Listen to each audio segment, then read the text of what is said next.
إن الحمد لله نحمده ونستعينه ونستغفره ونعوذ بالله من شرور أنفسنا ومن سيئات أعمالنا من يهده الله فلا مضل له ومن يضلل فلا هادي له وأشهد أن لا إله إلا الله وحده لا شريك له وأشهد أن محمدا عبده ورسوله صلى الله عليه وعلى آله وصحبه وسلم.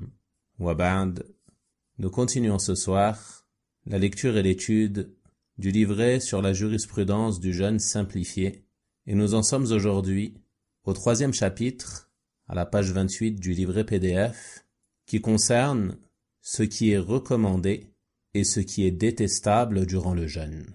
En effet, lorsque tu jeûnes, il ne suffit pas de savoir qu'est-ce qui t'incombe et qu'est-ce qui t'est interdit. Mais si tu souhaites parfaire ton jeûne et atteindre les plus hauts degrés de récompense, alors tu dois veiller à l'accomplissement de ce qui est recommandé et au délaissement de ce qui est détestable.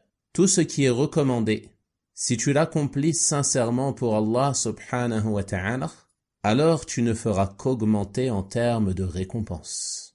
Et de la même manière, tout ce qui est détestable, si tu le délaisses sincèrement pour Allah subhanahu wa ta'ala et recherchant sa récompense, alors tu ne feras qu'augmenter en termes de récompense, incha'Allah ta'ala. Et le délaissement des choses recommandées, ainsi que le fait de faire certaines choses qui sont détestables, n'a pas d'incidence sur la validité du jeûne. Toutefois, cela en diminue la récompense. Ils ont donc dit, premièrement, les choses recommandées. Il est recommandé pour le jeûneur de veiller à l'accomplissement des choses suivantes durant son jeûne. Premièrement, le suhour. Vous avez en note de bas de page que le suhour désigne le nom du repas pris avant l'aube, avant le fajr. Et le suhour, avec une dhamma sur le sin, il désigne l'action de prendre ce repas. Tandis que as-sahur, avec une fatha sur le sin, désigne la nourriture qui est mangée durant ce repas. De la même manière que al-wudu désigne l'action des ablutions et al-wudu, l'eau avec laquelle on fait les ablutions. Donc as-suhour fait partie des choses recommandées durant le jeûne. Ils nous disent, d'après la parole du prophète sallallahu alayhi wa sallam, prenez le suhour car il y a en lui une bénédiction. Il y a dans ce repas une bénédiction. Le Cheikh al-Uthaymin rahimahullah ta'ala nous explique que cette bénédiction est aussi bien religieuse que physique. La bénédiction religieuse, elle se trouve dans le fait qu'en prenant ce repas, tu te soumets à l'ordre du prophète sallallahu alayhi wa sallam. Et également tu le prends pour modèle, car lui-même prenait ce repas avant l'aube. Tandis que la bénédiction physique, elle se trouve dans le fait qu'en prenant ce repas, tu vas nourrir ton corps et le renforcer pour le jeûne. Il fait donc partie de la bénédiction de ce repas qu'il va t'aider à l'accomplissement de cette adoration qu'est le jeûne. Regarde, lorsque tu jeûnes, ce simple repas te suffit pour te passer de nourriture et de boisson du lever de l'aube jusqu'au coucher du soleil. Alors que lorsque tu ne jeûnes pas, généralement, on aura l'habitude de prendre un petit déjeuner, puis le repas de midi, voire même pour certains un repas durant l'après-midi ou un goûter ou autre. Et on boit tout au long de la journée. Mais durant le jeûne, tu prends ce repas avant l'aube, le sahur, et la bénédiction qui se trouve dans celui-ci te permet de te passer de nourriture et de boisson de l'aube jusqu'au coucher du soleil. C'est pour cela qu'il convient de ne pas délaisser cette sunnah. En mettant en pratique cette sunnah, tu augmenteras en termes de récompense bi'inillahi ta'ala, et tu augmenteras en termes de mérite. Mais également, tu renforceras ton corps, et ceci t'aidera à parfaire ton jeûne. En effet, en prenant le sahur, tu éviteras de te trouver affamé. Et ainsi, tu seras préservé des mauvais comportements qui sont provoqués par la forte faim. En effet, lorsque la personne souffre de la faim il se peut qu'elle en vienne à adopter certains mauvais comportements, car cette faim va l'irriter. Donc ce sahur, c'est une cause pour te préserver de cela, pour renforcer ton corps afin de patienter jusqu'au coucher du soleil. Ensuite, ils nous disent, il peut se prendre avec une quantité moindre ou abondante de nourriture, ne serait-ce qu'avec une gorgée d'eau. C'est-à-dire que ce n'est pas une condition que ce repas soit pris de façon abondante.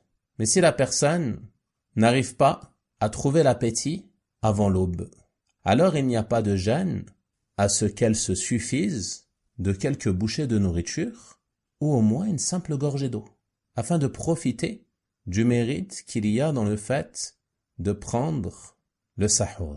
Et le mieux est de le prendre avec des dattes. Car le prophète sallallahu alayhi wa sallam a dit « Ni'ma sahuril mu'min at-tamr » La meilleure des choses que le croyant mange en guise de sahur, ce sont les dattes. Donc ceci est une sunna également, de manger des dattes au moment du sahur.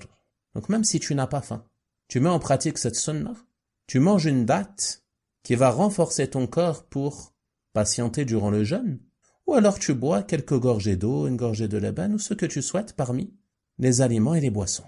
Quelle que soit la chose que tu manges ou que tu boives à ce moment-là, même si ce n'est qu'une quantité infime, alors tu atteins ce mérite et tu mets en pratique cette sunna. Ensuite, ils nous disent, son temps débute au milieu de la nuit et se termine au lever de l'aube. Donc à quel moment, lorsque tu manges et tu bois, tu seras considéré comme ayant pris le sahur? Ils nous disent à partir du milieu de la nuit. Donc si tu prends un repas avant le milieu de la nuit, comme le font certaines personnes qui vont préférer manger après la prière de Tarawih, car ils n'arrivent pas à manger avant l'aube. Alors cela, il n'y a pas d'interdiction dans ce qu'ils font. Toutefois, ils n'auront pas pris le sahur, car le sahur se prend au plus tôt à partir du milieu de la nuit. Et il se termine au lever de l'aube. Et plus la personne le retarde, mieux c'est. C'est pour cela qu'ils nous disent que la deuxième chose recommandée est de retarder le suhour. Plus tu le prends à l'approche de l'aube, mieux cela est en termes de récompense. Ils disent, d'après le hadith de Zayd ibn Thabit, qu'Allah l'agrée, qui a dit, nous avons pris le suhour avec le messager d'Allah sallallahu alayhi wa sallam, puis nous nous sommes levés pour aller accomplir la prière. On lui a demandé combien de temps séparait le suhour de la prière. Il a répondu, le temps de réciter 50 versets. Donc ce hadith est une preuve qu'il est recommandé pour le musulman lorsqu'il jeûne de retarder le suhour et de ne le prendre qu'à l'approche de l'aube. Et chacun prendra le temps qui lui est nécessaire. Chacun est plus connaisseur de sa personne. La troisième chose recommandée qu'ils ont mentionnée ici est de hâter la rupture, c'est-à-dire la rupture du jeûne le soir. Il est donc recommandé pour le jeûneur d'hâter la rupture du jeûne dès que le soleil s'est assurément couché. Méditez bien sur ce qu'ils disent ici, dès que le soleil s'est assurément couché. C'est-à-dire qu'il ne faut pas se précipiter au point de rompre avant s'être assuré que le soleil est couché. Mais une fois que l'on est sûr que le soleil s'est couché, alors il est légiféré de s'empresser de rompre le jeûne.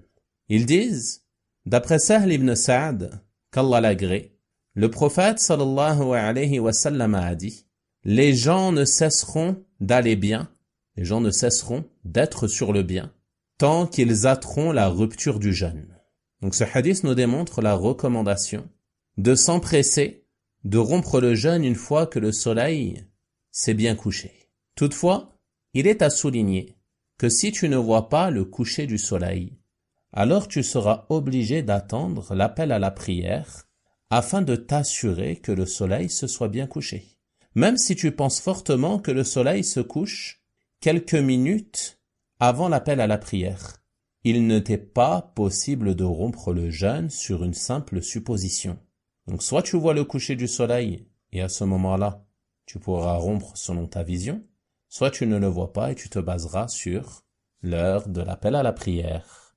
La quatrième chose recommandée est de rompre avec des dattes fraîches.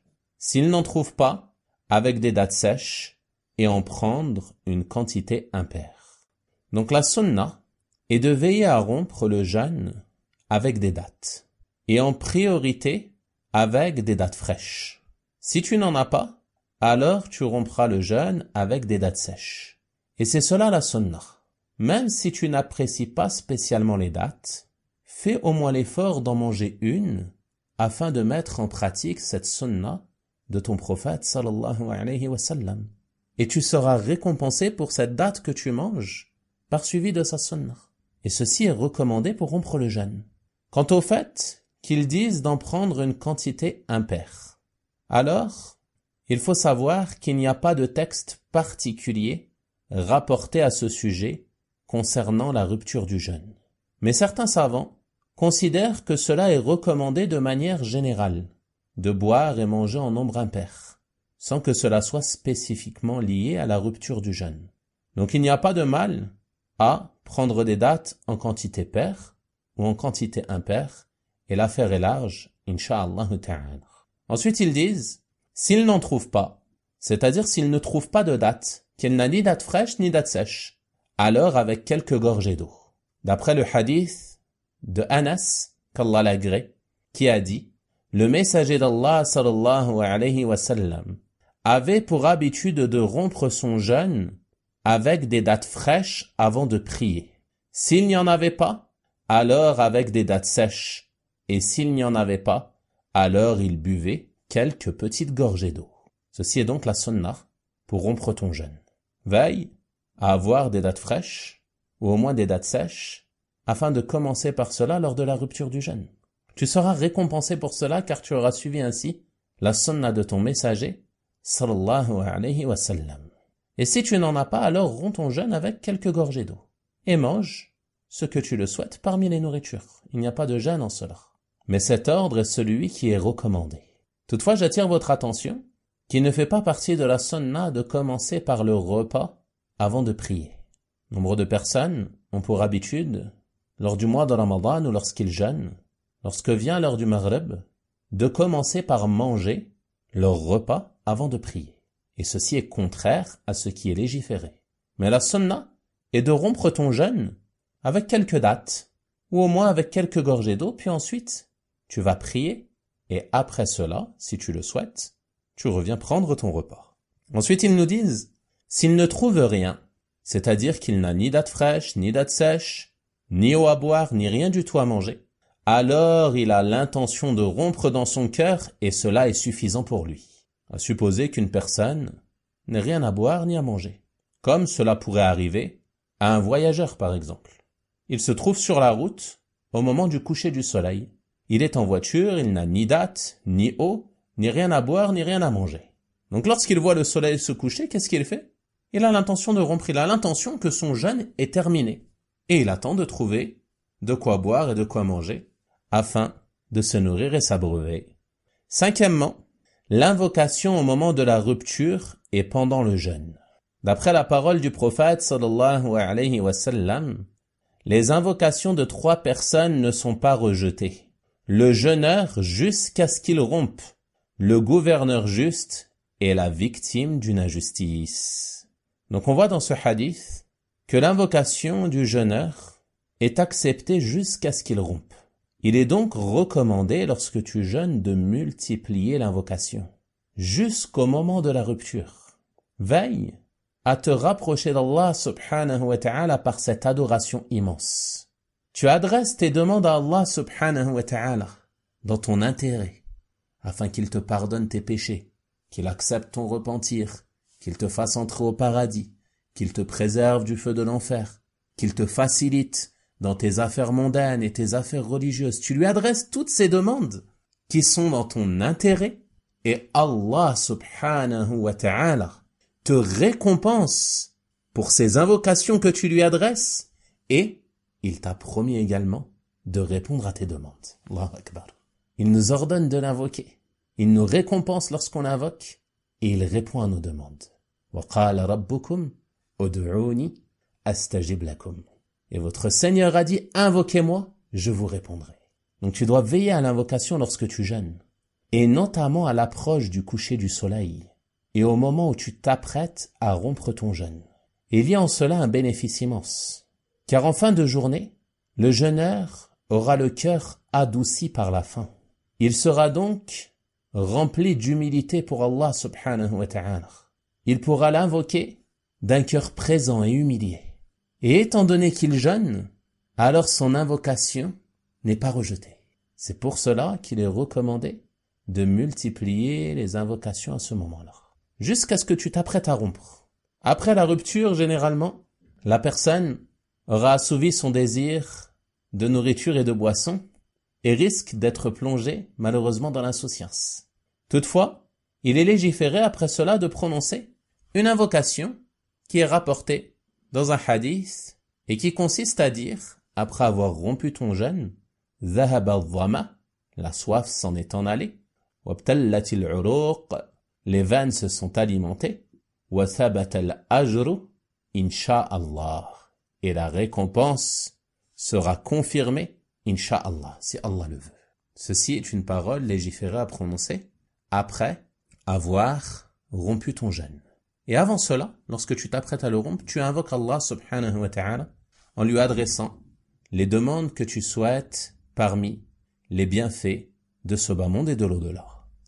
Ensuite, ils disent, sixièmement, multiplier les aumônes, la récitation du Coran, l'offre de repas de rupture aux jeûneurs, ainsi que toute œuvre de bien. Ceci fait partie des choses qui sont fortement recommandées durant le jeûne et plus particulièrement durant le mois de Ramadan. En effet, on a vu qu'un des objectifs du jeûne est d'atteindre la piété. Ya ayyuhalladhina amanu kutiba alaykumus siyam kama kutiba ala alladhina min qablikum la'allakum tattaqun. Ô vous qui croyez, le jeûne vous a été prescrit comme il a été prescrit à ceux qui vous ont précédés, ainsi atteindrez-vous la piété. La piété qui consiste à se soumettre aux ordres d'Allah subhanahu wa ta'ala en les accomplissant et à se soumettre à ses interdits en les délaissant. Donc entre dans cela l'accomplissement de toutes les œuvres de bien qui sont ordonnées dans notre noble religion. Parmi les choses obligatoires en priorité auxquelles tu te dois d'être assidu, à commencer par les 5 prières quotidiennes, et l'ensemble de tes obligations, mais aussi la multiplication des œuvres de bien comme les aumônes, la récitation du Coran. En effet, ce mois est le mois du Coran, Shahru Ramadan, alladhi unzila fihi al-Qur'an, le mois de Ramadan, le mois durant lequel a été descendu le Coran. Donc c'est le mois du Coran. Il convient de multiplier sa récitation durant ce mois, multiplier les aumônes, afin de te rapprocher davantage d'Allah subhanahu wa ta'ala. Et également, ils nous disent l'offre de repas de rupture aux jeûneurs. Et ce car, celui qui offre un repas de rupture à un jeûneur, il aura la même récompense que ce jeûneur, sans que cela ne diminue en rien de la récompense du jeûneur. Allahu Akbar. Toi tu jeûnes, tu as la récompense de ton jeûne. En plus de cela, tu nourris des jeûneurs. Tu as la récompense de leur jeûne, sans que cela ne diminue en rien de leur récompense. C'est-à-dire qu'en un seul jour, tu peux en réalité jeûner une multitude de jours si tu en as les capacités. Et ça, c'est une chose à laquelle doit penser le responsable de foyer lorsqu'il fait les courses, qu'il achète la nourriture et la boisson pour que les gens de son foyer qui sont sous sa responsabilité rompent leur jeûne, qu'il pense à cette récompense, qu'il aura la récompense de leur jeûne, et également la femme lorsqu'elle prépare le repas, qu'elle pense à cette récompense. Si son intention est sincère, elle pourra être en adoration au moment où elle prépare ce repas, car son intention sera de préparer un repas qui permettra aux jeûneurs de rompre leur jeûne. Donc il y a en cela une récompense immense à ne pas dédaigner. Et ils nous disent également, ainsi que toute œuvre de bien. Toute œuvre de bien est attendue du croyant tout au long de l'année. Il est attendu de toi que tu sois assidu à tes obligations et que tu les fasses suivre d'œuvres surérogatoires. Et durant le mois de Ramadan, lorsque tu jeûnes, ceci est d'autant plus recommandé, étant donné le mérite de ce mois durant lequel les portes du paradis sont ouvertes, les portes de l'enfer sont fermées et les démons sont enchaînés. Donc profites-en pour multiplier les œuvres de bien, t'habituer aux biens et aux bonnes actions. Ensuite, ils nous disent, d'après Ibn Abbas, qu'Allah les agrée, Le messager d'Allah sallallahu alayhi wa sallam était le plus généreux des gens. De manière générale, il était le plus généreux des gens. Et il était encore plus généreux pendant Ramadan, lorsque Jibril venait à sa rencontre. Jibril venait chaque nuit pendant Ramadan afin de réviser le Coran. Et lorsque le messager d'Allah sallallahu alayhi wa sallam rencontrait Jibril, il était encore plus généreux que le vent déchaîné. Donc on voit à travers ce hadith l'éminent comportement duquel était paré notre prophète Muhammad sallallahu alayhi wa sallam. Il était le plus généreux des gens, pas seulement durant le mois de Ramadan, mais lorsque venait le mois de Ramadan, il était encore plus généreux. Il redoublait d'efforts dans le bien. Et on voit également à travers cela la légitimité de lire et de réviser le Coran durant le mois de Ramadan, comme le faisait le prophète sallallahu alayhi wa sallam avec Jibril alayhi salam. Il nous convient donc de profiter de ce mois pour nous réformer, pour délaisser nos mauvaises habitudes, pour nous corriger et nous habituer aux biens et aux bonnes actions. Entre dans ce mois et accueille-le avec l'intention de faire le bien, pas seulement durant ce mois, mais de t'habituer à ce bien et de rester ferme sur celui-ci, même après le mois de Ramadan. Entre avec cette intention et invoque Allah subhanahu wa ta'ala afin qu'il te facilite, qu'il t'accorde la réussite en cela et qu'il t'aide à atteindre cet objectif, et on demande à Allah subhanahu wa ta'ala de nous faciliter cela.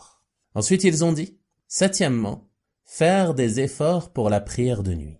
Comme vous le savez, durant le mois de Ramadan, il est légiféré d'accomplir la prière de Tarawih, qui est la prière de nuit accomplie après la prière de l'Aïcha en 11 unités de prière.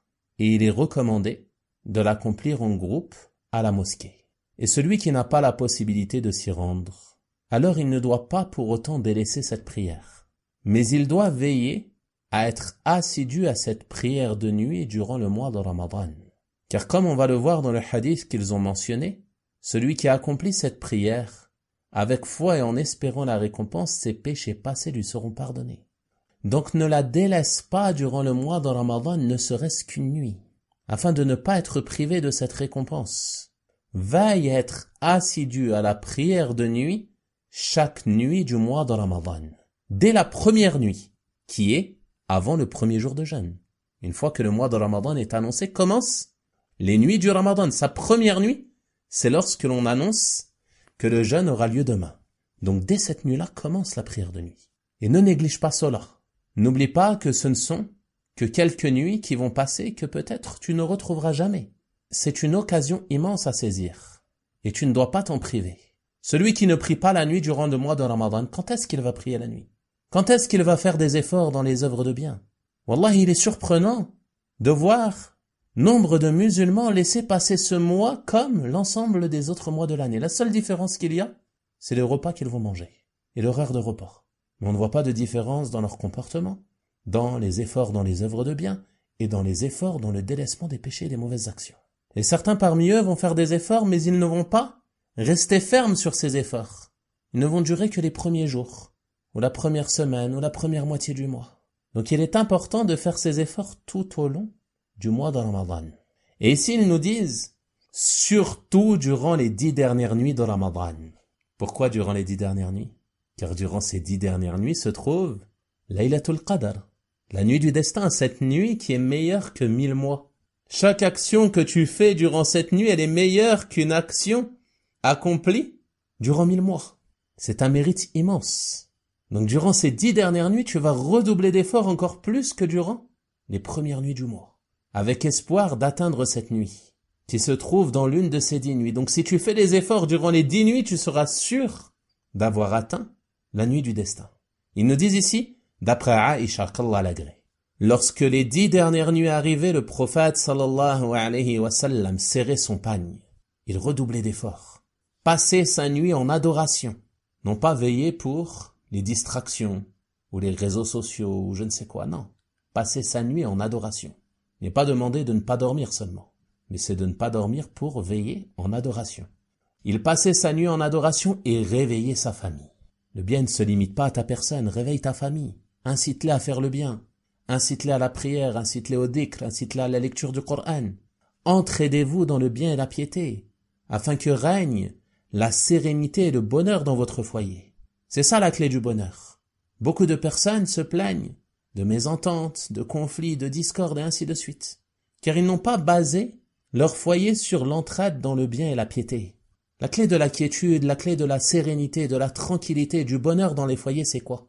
C'est de s'entraider sur le bien et la piété, de veiller à être sur la droiture, de s'entraider dans la mise en pratique de cette religion, de s'ordonner le bien, de s'interdire le mal, de se motiver les uns les autres à l'accomplissement des bonnes actions, et ainsi de suite. Et regarde ici notre prophète, sallallahu alayhi wa sallam.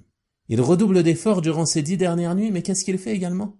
Il réveille sa famille, afin qu'ils profitent de ce bien, qu'ils saisissent leur part de récompense durant ces nuits bénies.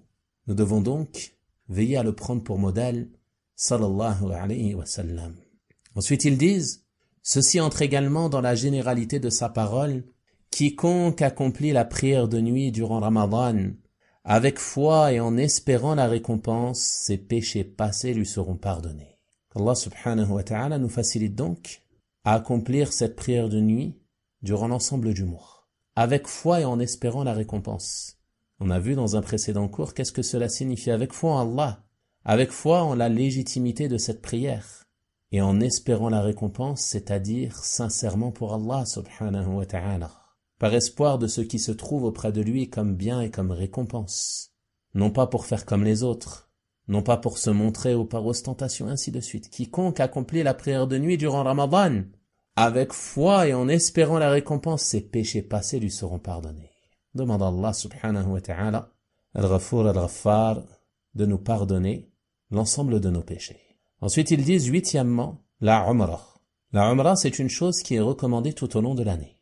Le prophète sallallahu alayhi wa sallam a même mentionné que la Umrah, à la suite d'une autre, est une cause d'expiation de ce qu'il y a entre elles.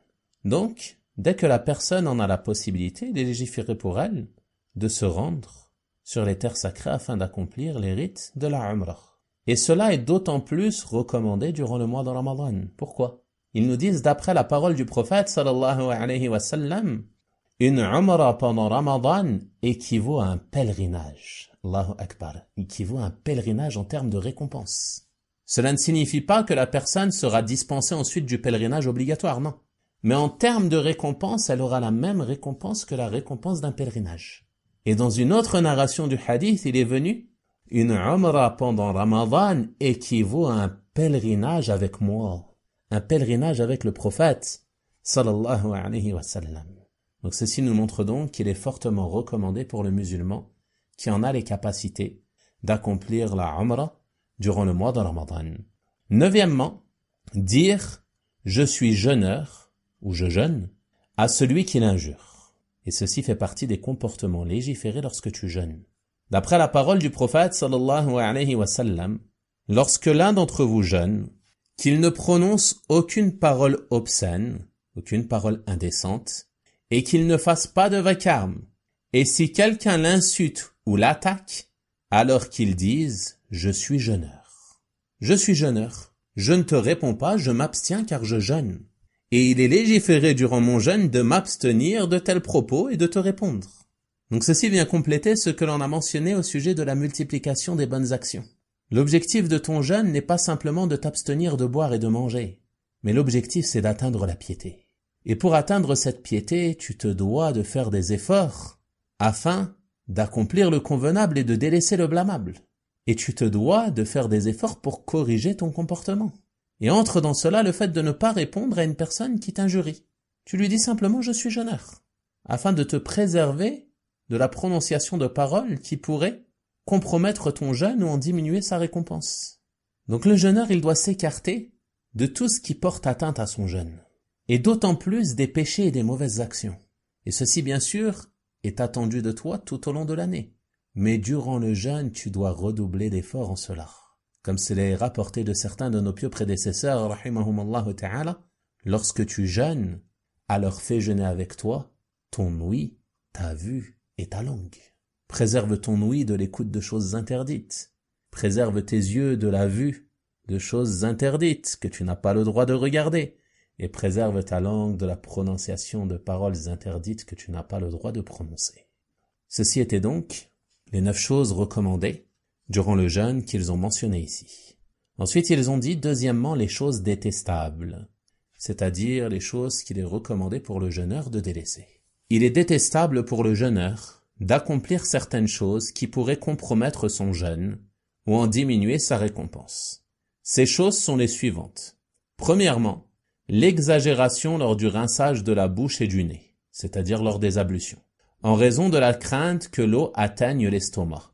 D'après la parole du prophète sallallahu alayhi wa sallam, insiste lors du rinçage du nez, sauf si tu jeûnes. Donc lorsque tu fais tes ablutions, il est recommandé d'insister lors du rinçage du nez et de la bouche. Toutefois, lorsque tu jeûnes, il ne faut pas exagérer en cela, et ne pas insister comme tu le fais lorsque tu ne jeûnes pas. Car si tu fais cela, il se peut que l'eau atteigne ton estomac. Bien sûr, si cela a lieu par erreur, par inadvertance, ceci n'a aucune incidence sur la validité de ton jeûne. Mais afin de prévenir cela et de t'en préserver, tu te rinceras la bouche et le nez sans exagérer lors du rinçage. Ensuite, ils ont dit deuxièmement, l'embrassade pour celui dont cela éveille les désirs. S'il fait partie de ceux qui ne peuvent pas se contrôler, ils ont précisé que cela concerne une catégorie de personnes. Il est donc détestable pour le jeûneur d'embrasser son épouse car cela peut conduire à éveiller ses désirs qui vont le mener à la corruption de son jeûne par la sortie du mani, le liquide séminal, ou le coït. Et s'il ne craint pas la corruption de son jeûne, alors il n'y a pas de mal. S'il ne craint pas cela, il n'y a pas de gêne à ce qu'il embrasse son épouse. Car le prophète sallallahu alayhi wa sallam embrassait ses épouses lorsqu'il jeûnait. Aïcha, qu'Allah l'agrée, a dit à ce sujet, « Et il était le plus apte parmi vous à contrôler ses désirs. » Elle nous a donc donné le motif pour lequel il faisait cela durant le jeûne, sallallahu alayhi wa sallam. Car il contrôlait ses désirs, et elle a voulu par cela indiquer que celui qui ne contrôle pas ses désirs, alors il doit s'écarter de cela, au risque de corrompre son jeûne. Ensuite ils disent, de la même manière, il doit s'écarter de tout ce qui pourrait éveiller ses désirs ou l'exciter, comme le fait de regarder longuement son épouse, ou de penser au coït, car cela pourrait le conduire à la sortie du mani, la sortie du liquide séminal ou au coït. Donc ceci fait partie des choses qui sont détestables durant le jeûne. Que la personne fasse quoi que ce soit qui puisse éveiller ses désirs, que ce soit par le regard, la parole ou autre. Et si cela concerne le regard de l'homme sur son épouse, que dire de ceux qui, durant le jeûne, vont passer leur journée à regarder les personnes de genre opposé, que ce soit dans la rue ou à travers les écrans de télévision ou de téléphone sur les réseaux sociaux ou autres. Ceci fait partie des péchés qui sont interdits tout au long de l'année. Mais durant le jeûne, c'est d'autant plus grave. Et en faisant cela, tu te mets en danger et tu risques en plus de corrompre ton jeûne, wal-'iyadhu billah.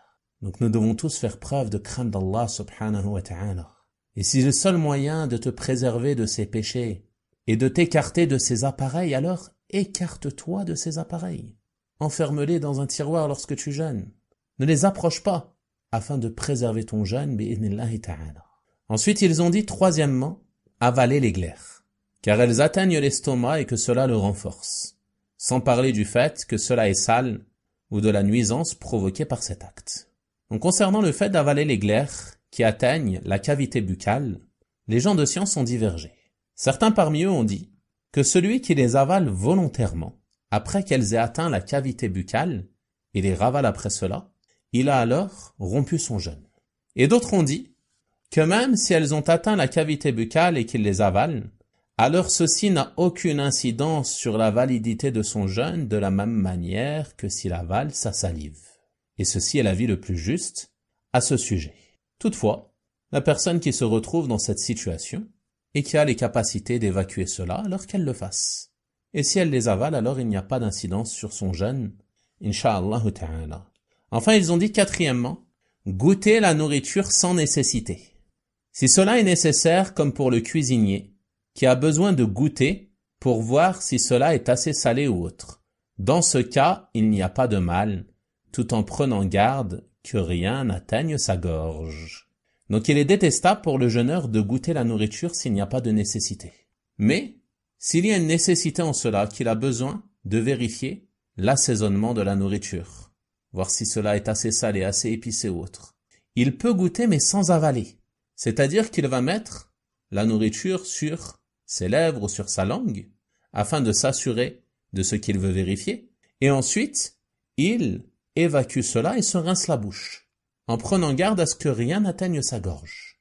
Et il lui est interdit d'avaler de la nourriture volontairement, comme on l'a vu, car manger volontairement annule le jeûne. Mais goûter de cette manière est permis s'il y a un besoin en cela. S'il n'y a pas de besoin, on le délaisse. Si la personne n'a pas besoin de faire ses vérifications, elle le délaisse. Mais s'il y a un besoin, alors il n'y a pas de gêne, Inch'Allah ta'ala. On a donc terminé ce chapitre par la grâce d'Allah subhanahu wa ta'ala et nous verrons dans le cours de demain le chapitre suivant qui concerne le rattrapage ainsi que le jeûne recommandé, détestable et interdit. On va donc s'arrêter là pour ce soir. Wa sallallahu wa sallama wa baraka ala nabiyyina Muhammad wa ala alihi wa sahabatihi ajma'in walhamdulillahi rabbil alamin wa jazakumullahu khayra.